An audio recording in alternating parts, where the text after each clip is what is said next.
What's up guys, my name is Ryan and today I'm going to be talking about the jets in Battlefield 4. I'm going to be sharing some tips and tricks with you to hopefully improve your jet game. So I'm just going to dive right into it here. The very first thing I want to talk about is heat seekers and active radar missiles. Do not use them. There are a couple of disadvantages to them that ultimately just make them obsolete for anybody who is accustomed to using the gun, which is what you need to do.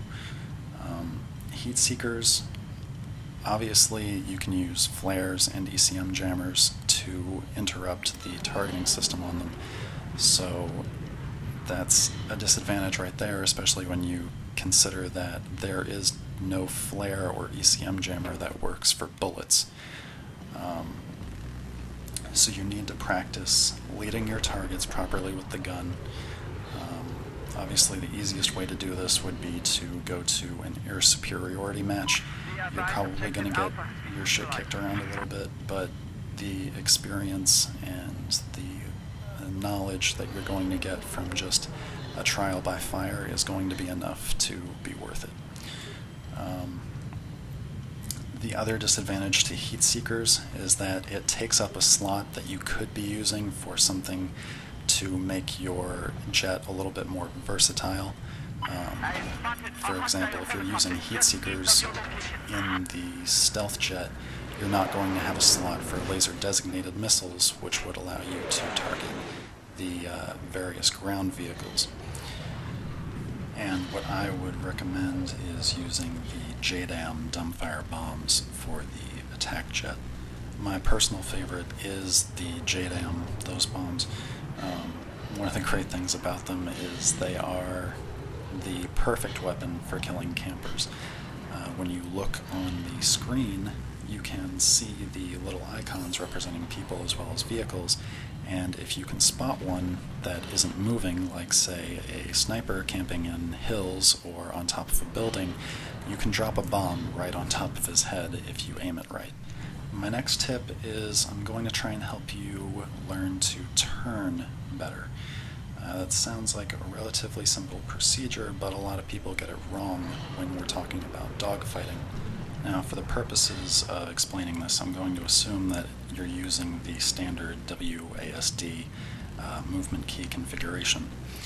Now, when you go into a turn, a horizontal turn, we're not talking about doing loops or anything like that. What you're going to do is, using your mouse, you're going to tilt your jet to the side so that the top of it is facing whichever direction you're turning in. You're going to hold down either the left or right rudder, depending on which direction you're turning, and then you are going to pull back on your mouse and pump the S key. You're going to hit it, hold it for about a second, and then let it off for a second, hold it down for a second, let it off for a second, as you're making your turn. That's going to allow you to turn a lot more sharply than people who aren't aware of this trick. And the same thing goes for loops. If you're trying to pull off a loop, the only adjustment that you want to make is when you're pulling up, you want to hit the afterburners and hold the W key to accelerate. And then when you go past the point where you're going straight up and start coming back down, that's when you're going to start working the pump. As you can see, this is not one of my best games. The AA was really all over me on this one.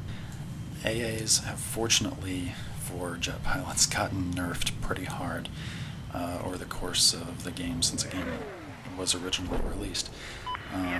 To deal with them now, I only have two tips, unfortunately. The first one is if you get hit by missiles, most likely active radar, when you get hit and you lose control of your jet, what you're going to want to do is just do a barrel roll. That'll allow you to regain some of your stability and hopefully prevent some crashes. You'll see at one point in the video I came very, very close to the ground, but by doing a quick little half of a barrel roll, it allowed me to save myself. So I was able to keep flying and pick up another couple more kills. The only other tip I can offer is if you get close and you get caught by surprise by the AA, you need to resist the urge to simply do a horizontal turn and run away as fast as you can. What you want to do is you want to do kind of an upward spiral, and what that's going to do is make it a lot harder for him to hit you, because if you just turn around and start flying in the opposite direction but maintain the same altitude, you're actually giving him a steadier target, something that's going to be easier to aim at, and if you can't fly away fast enough, you're just going to be a sitting duck to him, and it's going to be a lot easier for him to hit you with the active radar missiles if he's using them. And that's about all I've got, guys. If you found the video to be helpful, go ahead and leave a like. I'd appreciate it. You can also subscribe to my channel. This is the first video that I have done thus far, but I plan on doing more in the future. And now to wrap things up, I'm going to leave you guys with my horrible death here at the end of the video. I tried to defend myself because it looked like for a second that he was going to try and run me over, so I threw down some slams, but he went for the gun. So if you hated the video, you can at least enjoy my death. Good luck, and hopefully see you on the battlefield.